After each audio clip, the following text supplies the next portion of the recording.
कल्पना कीजिए कि एक सुबह नींद खुलती है। हाथ अलार्म बंद करने के लिए बढ़ता है, लेकिन अचानक से महसूस होता है कि हाथ कुछ अजीब सा है। हाँ, कुछ ज्यादा ही अजीब मतलब। बिल्कुल।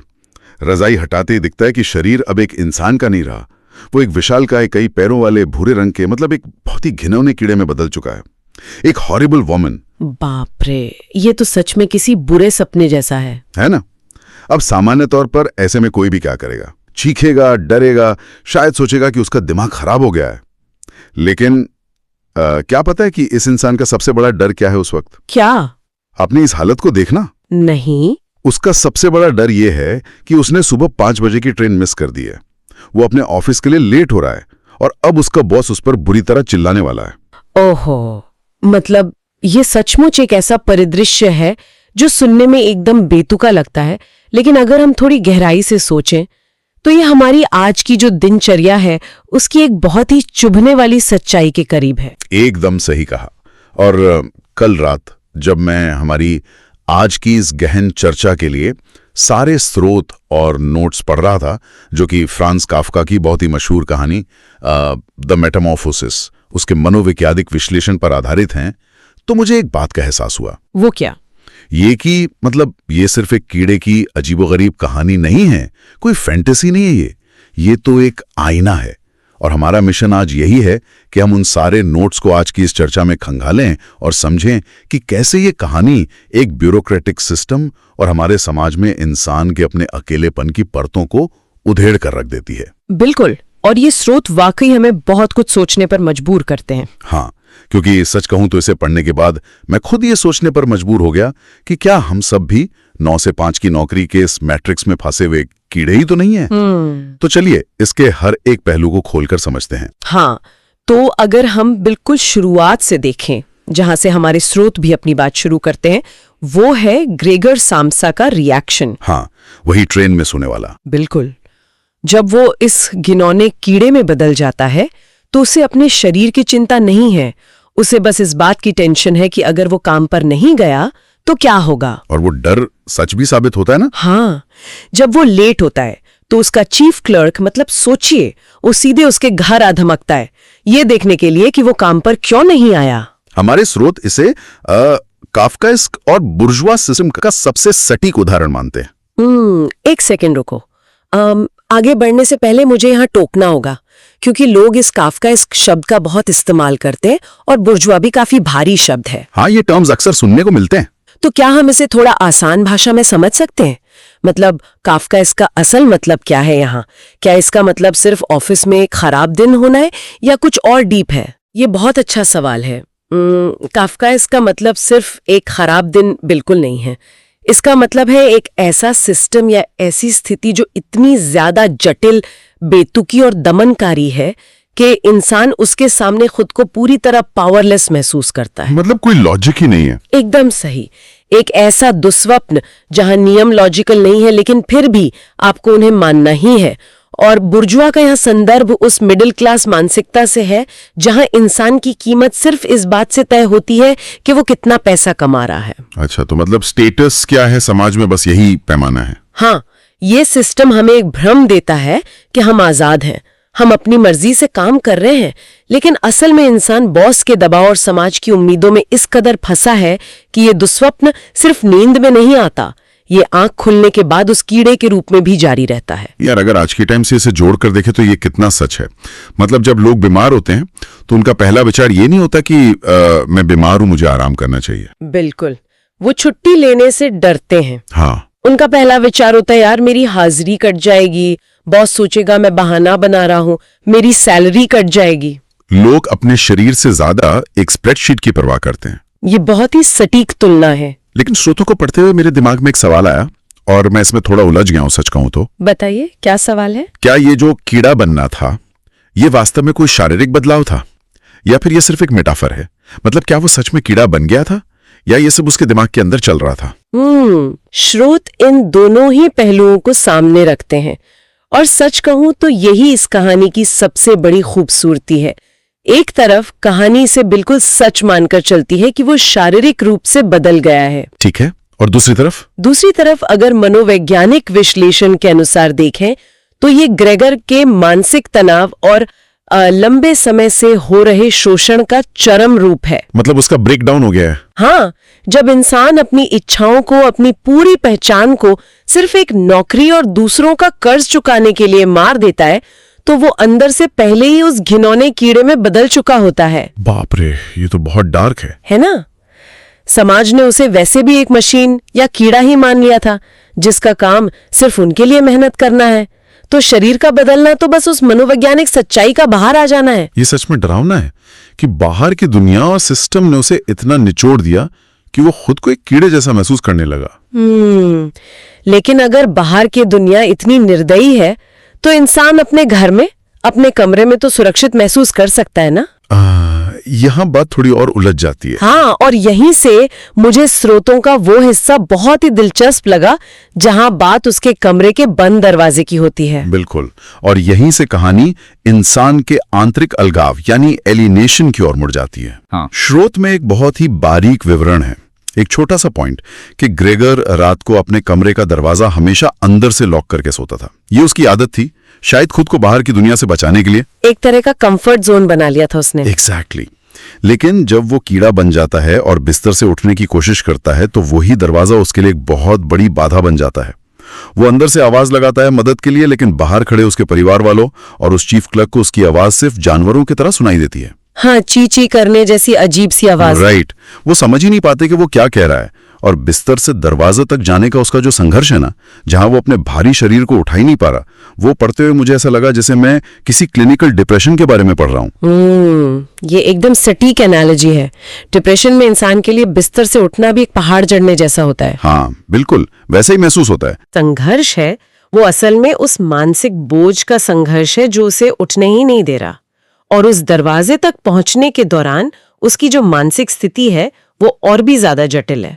हाँ, मैंने स्रोत से एक बहुत ही खास हिस्सा नोट किया तो इसके लिए, जब ग्रेगर बिस्तर से गिरता है और जमीन पर दर्द में पड़ा होता है, तो वो कल्पना करता है कि काश 2 लोग उसकी मदद के लिए कमरे में होते। पिता और नौकरानी। राइट। हाँ, एक उसका पिता जो घर में सबसे मजबूत इंसान है, और दूसरी घर की नौकरानी जो घर में सबसे कमजोर कड़ी है। मतलब जब मैंने पढ़ा तो मैं हैरान रह गया। डिप्रेशन में इंसान का दिमाग ऐसे ही काम करता है ना? बिल्कुल करता है। या तो वो चाहता है कि कोई ऐसी सर्वोच्च सत्ता आए जो सब कुछ एक चुटकी में ठीक कर दे, या फिर वो किसी ऐसे इंसान से मदद चाहता है जो उसे बिल्कुल भी जज ना करे, जो बस चुपचाप उसकी मदद कर दे बिना ये पूछे कि अरे तुम ऐसे क्यों हो गए हो। यही बात इस चर्चा को इतना गहरा बनाती है। अगर हम इसे व्यापक संदर्भ से जोड़कर देखें तो ये इंसान के अलगाव का सबसे बड़ा पैराडॉक्स है। वो कैसे? देखिए, ग्रेगर ने खुद ही उस दरवाजे को बंद करके दुनिया को बाहर रखा था। अब वो चाहता है कि कोई अंदर आए, कोई उसकी पीड़ा को समझे, लेकिन साथ ही वो ये भी नहीं चाहता कि कोई उसकी इस कमजोर हालत को देखे और उस पर तरस खाए। मतलब वो मदद चाहता भी है और नहीं भी चाहता। हाँ, और स्रोत में यहाँ एक लॉकस्मिथ यानी ताले बनाने वाले का जिक्र है, जो एक बहुत ही शक्तिशाली प्रतीक है इस पूरी स्थिति में। ताले बनाने वाला? यहाँ उसका क्या संदर्भ है, मुझे ये थोड़ा समझ नहीं आया। मनोवैज्ञानिक विश्लेषण में लॉकस्मिथ एक ऐसा व्यक्ति या कह लीजिए एक थेरेपिस्ट का प्रतीक हो सकता है जो उस बंद दरवाजे को यानी डिप्रेशन के उस ताले को बाहर से तोड़ सके। ओहो, क्या बात है। हाँ, एक ऐसा इंसान जो बिना जज किए उसे उसके कंफर्ट जोन से निकालकर बाहरी दुनिया से दोबारा जोड़ सके। ग्रेगर सोचता है कि कोई लॉकस्मिथ आएगा, लेकिन असलियत यह है कि वो लॉकस्मिथ कभी नहीं आता। कोई बाहरी मदद नहीं आती। बिल्कुल नहीं। और संवाद पूरी तरह से टूट जाता है। और जब संवाद टूट जाता है, मतलब जब लोग आपकी भाषा समझना ही बंद कर देते हैं, तब जो होता है वो और भी क्रूर है। तब रिश्तों की असलियत सामने आने लगती है। हाँ, परिवार का रवैया बदलने लगता है। स्रोत दिखाते हैं कि शुरुआत में जो उसकी बहन है ग्रेगर, वो उसे बहुत प्यार करती थी। वो उसके कमरे में खाना लाती है, लेकिन वो उसे ताज़ा खाना नहीं देती बल्कि सड़ा हुआ खाना देती है। रॉटन फूड। हाँ, और सबसे अजीब बात यह है कि ग्रेगर को अब वो सड़ा हुआ बदबूदार खाना ही पसंद आने लगता है। जो खाना इंसानों के लिए खराब है, वो अब इस कीड़े की खुराक बन गया है। ऐसा क्यों होता है? ये दिखाता है कि कैसे उनकी दुनिया और उनका स्वभाव अब पूरी तरह से अलग हो चुका है। जब कोई व्यक्ति समाज के तय रास्तों से भटक जाता है या कह लें कि सिस्टम के लायक नहीं रहता, तो उसकी जरूरतें बाकियों के लिए सड़ी हुई या गलत लगने लगती हैं। तो मतलब अब वो उनके लिए इंसान रहा ही नहीं? बिल्कुल नहीं। परिवार अब उसे पूरी तरह से एक जानवर मान चुका है। और यही कारण है कि वे उसके कमरे से उसकी पुरानी चीजें, उसका पुश्तैनी फर्नीचर बाहर निकालने लगते हैं। और ये फर्नीचर हटाने वाली घटना बहुत ही विचलित करने वाली है। मतलब शुरुआत में तो मुझे लगा कि शायद माँ और बहन कमरा खाली कर रही हैं ताकि उसे रेंगने के लिए ज्यादा जगह मिल सके। क्या वो उसकी मदद नहीं कर रहे थे? ऊपर से देखने पर ऐसा ही लगता है कि वो उसके लिए जगह बना रहे हैं, लेकिन हमारे स्रोत इसका एक बहुत ही अलग और गहरा अर्थ निकालते हैं। अच्छा, वो क्या? फर्नीचर हटाना कोई मामूली सफाई अभियान नहीं था। ये ग्रेगर की इंसानियत की बची खुची यादों को मिटाने की प्रक्रिया थी। जब आप किसी के कमरे से उसकी सारी चीजें निकाल देते हैं तो आप उसे इनडायरेक्टली ये बता रहे होते हैं कि अब उसे इंसान के रूप में रहने का कोई हक नहीं है। बाप रे, इसीलिए वो दीवार पर लगी उस तस्वीर से जाके चिपक जाता है। हाँ, वो महिला वाली तस्वीर। हाँ, वो एक विज्ञापन वाली तस्वीर थी जिसमें एक महिला ने फर पहना हुआ था। ग्रेगर उस तस्वीर पर अपने शरीर से चिपक जाता है, जैसे वो चीख कर कह रहा हो कि इसे मत ले जाओ। वो नहीं चाहता कि उसके अतीत का, उसकी इंसानियत का ये आखिरी हिस्सा भी छिन जाए। वो एक डेस्परेट कोशिश थी अपनी पहचान बचाने की। बिल्कुल, लेकिन इसके तुरंत बाद जो होता है वो कहानी का सबसे दर्दनाक हिस्सा है। कमरे में जो हंगामा होता है उसे सुनकर पिता आते हैं और ग्रेगर पर हमला कर देते हैं। और हमला भी किस चीज से करते हैं? सेब से। हाँ, एप्पल से। मतलब यहां आकर बात सचमुच बहुत दिलचस्प हो जाती है। स्रोत में पिता के उस यूनिफॉर्म का बड़ा जिक्र है। पिता ने बैंक में चपरासी का काम करना शुरू कर दिया है और वो एक यूनिफॉर्म पहनते हैं जिसकी सोने के बटन एकदम चमक रहे हैं लेकिन कपड़े पर दाग लगे नहीं। इसका क्या मतलब है? ये यूनिफॉर्म उस बुर्जुआ समाज का दिखावा है जिसके बारे में हमने पहले बात की। सोने के बटन चमक रहे हैं जो समाज में स्टेटस और नौकरी के इल्यूजन को दर्शाते हैं, जो बाहर से बहुत अच्छा लगता है। हाँ, लेकिन कपड़े पर जो दाग हैं, जो मैल है, वो दिखाता है कि अंदर से वो इंसान थक चुका है, दागदार हो चुका है। पिता भी उसी पूंजीवादी सिस्टम का हिस्सा बन गए हैं जिसने ग्रेगर को खा लिया था। और फिर वो सेब से हमला करते हैं। हाँ, यही तो। सेब ही क्यों? मतलब अगर किसी कीड़े को मारना है तो कोई जूता फेंकेगा या झाड़ू मारेगा। पिता उस पर सेब क्यों फेंकते हैं? इसके पीछे बहुत गहरा सिंबोलिज्म है। ये कोई साधारण फल नहीं है, ये बाइबल के ज्ञान के फल या फ्रूट ऑफ नॉलेज का प्रतीक है। जैसे एडम और ईव ने जब वो सेब खाया था तो उन्हें भगवान के क्रोध का सामना करना पड़ा था और उन्हें स्वर्ग से निकाल दिया गया था, राइट? बिल्कुल। तो यहाँ ग्रेगर को भी उसके स्वर्ग या कह लें उसकी इंसानियत की दुनिया से निकाला जा रहा है। ओहो, क्या बात है। वो सेब पिता के क्रोध का प्रतीक है। वो सेब ग्रेगर की पीठ में धंस जाता है और वहीं फंसा रहता है। वो महीनों तक वहीं सड़ता रहता है। बाप रे, सोचकर ही अजीब लग रहा है। वो ग्रेगर के लिए एक दर्दनाक याद बन जाता है कि उसके अपने परिवार ने उससे हमेशा के लिए अपनी दुनिया से बेदखल कर दिया है। ये शारीरिक चोट से ज्यादा एक मानसिक चोट थी। ये उसे हर पल याद दिलाता है कि वो अब उनका हिस्सा नहीं है। ये बहुत ही हृदय विदारक है। वो अपने ही घर में एक अछूत बन गया है। और इसके बाद कहानी अपने आखिरी और सबसे दुखद पड़ाव पर पहुंचती है, जहां वो किराएदारों वाला सीन आता है। हाँ, परिवार को पैसों की सख्त जरूरत है क्योंकि ग्रेगर अब कमा नहीं रहा है। इसलिए वो घर में 3 किराएदारों को रख लेते हैं। एक शाम ग्रेगर की बहन उन किराएदारों के सामने वायलिन बजा रही होती है। स्रोत में एक बात बहुत स्पष्ट लिखी है कि ग्रेगर अपनी बहन से बहुत प्यार करता था। वो उसे म्यूजिक स्कूल भेजना चाहता था। वो उसकी सबसे बड़ी इच्छा थी। हाँ, और उस वायलिन की खूबसूरत धुन को सुनकर ग्रेगर खुद को रोक नहीं पाता और अपने गंदे अंधेरे कमरे से बाहर आ जाता है। वो संगीत की ओर खींचा चला आता है। मतलब ये बहुत अजीब है कि जो इंसान पूरी तरह से एक जानवर बन गया है वो कला और संगीत की तरफ आकर्षित हो रहा है। यही तो उसकी इंसानियत की आखिरी पुकार थी। वो खुद से सवाल करता है कि क्या मैं सच में एक जानवर हूं अगर संगीत मुझे इस तरह छू सकता है। वो कनेक्ट करना चाह रहा था। हाँ, वो संगीत के जरिए अपनी बहन से, अपने प्यार से, अपनी बची हुई इंसानियत से जुड़ना चाहता था। लेकिन उसे देखकर वहां फिर से हंगामा हो जाता है। किराएदार भड़क जाते हैं, घर छोड़ने की धमकी देने लगते हैं।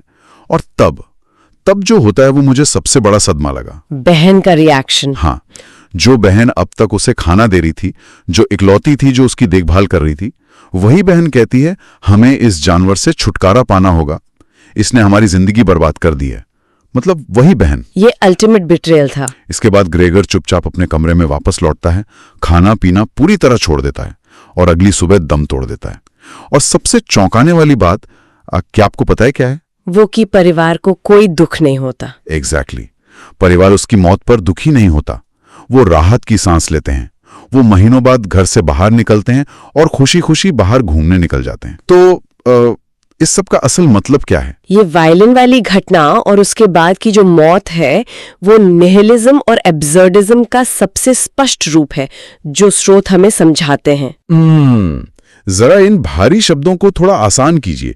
निहिलिज्म का मतलब क्या है यहाँ? निहिलिज्म का मतलब है एक ऐसी स्थिति जहां जीवन का, रिश्तों का कोई अर्थ ही नहीं बचता, सब कुछ निरर्थक हो जाता है। वायलिन जो कहानी की एकमात्र खूबसूरत चीज थी, कला का प्रतीक थी, वही ग्रेगर के अंतिम अलगाव और उसकी मौत का कारण बन गई। अच्छा, तो ये एब्सर्डिज्म है। हाँ, एब्सर्डिज्म ये है कि जिस कला ने उसे आखिरी बार इंसान महसूस कराया, उसी ने उसे मार डाला। यार, और मुझे सत्ता या अथॉरिटी के बदलने का वो चक्र भी बहुत प्रासंगिक लगा जिस पर स्रोत बात करते हैं। शुरू में घर की अथॉरिटी वो चीफ क्लर्क था। हाँ, जिससे सब डरते थे। फिर जब पिता ने यूनिफॉर्म पहनकर कमाना शुरू किया तो वो घर की अथॉरिटी बन गए। और अंत में बहन, क्योंकि वो घर का काम कर रही थी और किराएदारों को संभाल रही थी, वो सबसे बड़ी अथॉरिटी बन गई। अथॉरिटी शिफ्ट हो रही थी लगातार। बिल्कुल। और यहाँ एक बहुत बड़ा सवाल उठता है, क्या हमारे रिश्तों का प्यार सिर्फ उपयोगिता या यूटिलिटी पर टिका होता है? मतलब जब तक ग्रेगर मशीन की तरह कमा रहा था, परिवार का कर्ज चुका रहा था, सब उसे प्यार करते थे, वो यूजफुल था उनके लिए। हाँ, लेकिन जैसे ही वो एक बोझ बन गया, उसका आर्थिक मूल्य खत्म हो गया, तो बहन का प्यार भी नफरत में बदल गया। यही तो पूंजीवादी दुनिया की सबसे कड़वी सच्चाई है जो काफका हमें दिखाना चाहते थे। अगर आप आर्थिक रूप से उपयोगी नहीं हैं, अगर आप सिस्टम में कुछ प्रोड्यूस नहीं कर रहे हैं, तो आपका कोई मूल्य नहीं है। आप बस कचरा हैं। बिल्कुल। परिवार का चैन से घूमने जाना ये साबित करता है कि इस कैपिटलिस्ट दुनिया में जब आप काम के नहीं रहते, तो आपकी मृत्यु भी किसी के लिए कोई मायने नहीं रखती। ये बस उनके लिए एक शांति का पल है। उन्होंने ग्रेगर को एक इंसान के रूप में नहीं, बल्कि एक रिसोर्स के रूप में देखा था। जब रिसोर्स खराब हो गया तो उसे कूड़े में फेंक दिया गया। ये पूरी चर्चा हमें ये दिखाती है कि द मेटामॉर्फोसिस केवल एक कीड़े की कहानी बिल्कुल नहीं है। ये हमारे रोजमर्रा के जीवन, हमारे रिश्तों में छुपे स्वार्थ और उस मैट्रिक्स का आईना है जिसमें हम सब अनजाने में फंसे हुए हैं। हम सोचते हैं कि हम अपने लिए जी रहे हैं, लेकिन हम बस उस सिस्टम के लिए दौड़ रहे हैं जो हमारे रुकते ही हमें बाहर फेंक देगा। बिल्कुल। और श्रोताओं, इस चर्चा को खत्म करने से पहले मैं एक ऐसा विचार आपके आप सबके सामने रखना चाहता हूं जो मैंने स्रोतों के बिल्कुल अंत में एक छोटे से नोट में पढ़ा। वो कौन सा नोट है? इस पर हम अक्सर ध्यान नहीं देते, लेकिन यह विचार मेरे दिमाग में अटक कर रह गया है। क्या हो अगर ग्रेगर साम्सा जिस कीड़े में बदला था, उसके पास असल में पंख थे? पंख? ओह हाँ, सोचिए, हम जानते हैं कि ऐसे बड़े कीड़ों या कॉकरोच के उस कठोर खोल के नीचे अक्सर पंख होते हैं। वो चाहता तो खिड़की से उड़कर अपनी आजादी पा सकता था, वो उस घर से, उस शोषण से बाहर निकल सकता था, लेकिन उसने तो कभी कोशिश ही नहीं की। एग्जैक्टली। उसने ऐसा कभी नहीं किया। वो कभी उड़ा ही नहीं। वो उसी घर में, उसी गंदगी में, उसी टॉक्सिक माहौल में रेंगता रहा और अंत में वहीं दम तोड़ दिया। ये तो सच में बहुत गहरा विचार है ना?